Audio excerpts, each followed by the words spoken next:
Sisters, brothers, praise lord. అందరూ ఎలా ఉన్నారు? బాగున్నారా? హల్లెలూయా. మీ హృదయంలో దేవుని గూర్చి గానము చెయ్యుచు సమస్త విధములైన జ్ఞానముతో క్రీస్తు వాక్యము మీలో సమృద్ధిగా నివసింపజేయునియుడి. పరిశుద్ధాత్మ దేవుడు పౌలు ద్వారా కొలస్సీ సంఘానికి నేర్పిన అమూల్య పాఠమిది. హృదయంలో గూడు కట్టుకుని ఆవేదయతలతో దేవునికి విరోధమైన ఆలోచనలు, ప్రతికూల పరిస్థితులను బట్టి కలిగే భయాందోళన, మానసిక సంఘర్షణ ద్వారా గతి తప్పే ఉద్రేకాలు జయించబడాలంటే శక్తిగల దేవుని వాక్యము చోటివ్వాలి. ప్రాణము మంటిని హత్తుకున్నప్పుడు మనల్ని బ్రతికింపజేసేది దేవుడి వాక్యం. వ్యాసనాల వలన ప్రాణము నీరైనప్పుడు మనల్ని స్థిరపరిచేది దేవుని వాక్యం. తన వాక్యమును పంపి బాగు చేసే సామర్థ్యము గల దేవుడు మనకున్నాడు.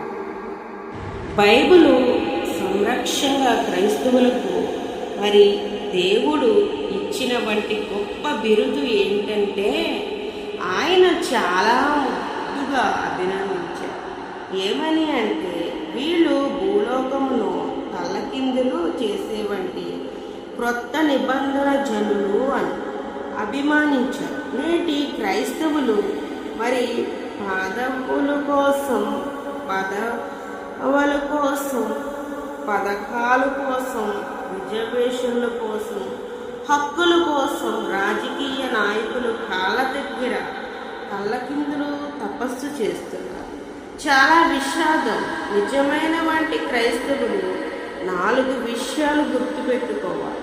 1, డిస్పెలిషిప్, యేసుక్రీస్తు వారి దగ్గర శిష్యరికం చేసేవారు. 2, ప్రేషన్ జీసస్, యేసుక్రీస్తు వారి కొరకు మరణించడానికి కూడా సిద్ధపడాలి. 3, ఐహేలు విచారాలు, టెంప్టేషన్, ఈ లోక భోగించం, వీటి అన్నిటినీ విసర్జించి ఆయన సిలువను ఎత్తుకొని ప్రయాణం చేసేవారు. 4, దర్వే జీసస్, యేసుక్రీస్తు వారి మార్గాలు, బోధనలు ముఖ్యంగా క్రియల్లో చూపించేవారు అయి ఉంటారు. వీళ్ళు ఖచ్చితంగా యేసుక్రీస్తు వారి ఉద్దేశాలను, ఆయన సువార్తను భూలోకమంతటికి తీసుకుని వెళతారు. భూలోకానికి ఖచ్చితంగా తలక్రిందులు చేయగలరు. ఇది ఎవరైతే ఆయన మాట వినటలేదో వీళ్ళందరూ ఈశ్వరు యోధులు వలె, నమ్మక ద్రోహము వలె, తల్లక్రిందులు వలె పడిపోయి చనిపోయే ప్రమాదం ఉంది. హల్లెలూయా. నేను శ్రమల పాలై దీనుడైతిని, నాకు సహాయము నీవే, నా రక్షణకర్తవు నీవే. దేవుని హృదయానుసారుడైన దావీదు జీవిత అనుభవాన్ని తెలుపుచున్న మాటలు.